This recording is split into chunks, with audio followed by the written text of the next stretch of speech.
Zinedine Zidane খেলতেন ফ্রান্সে, তার ছেলে লুকা জিদান খেলছেন আলজেরিয়ায়।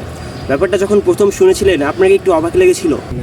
ওয়েলকাম টু ডে 1948, যেখানে আমি এবং আমার নেক্সট মিনিট দল কথা বলব বিশ্বকাপের 38টা দলের 38টা গল্প নিয়ে।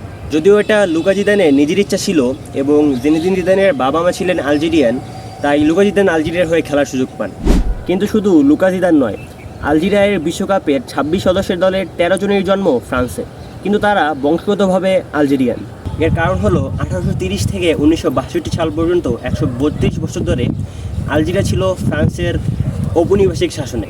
কিন্তু এই 132 বছরে অনেক আলজেরিয়ান ফ্রান্সে চলে গিয়েছিল এবং সেখানেই তারা থেকে যায়। তাদের সন্তানেরা বেড়ে উঠেছেন ফ্রান্সে, প্রশিক্ষণ পেয়েছেন ফ্রান্সের শীর্ষ ফুটবল একাডেমি থেকে।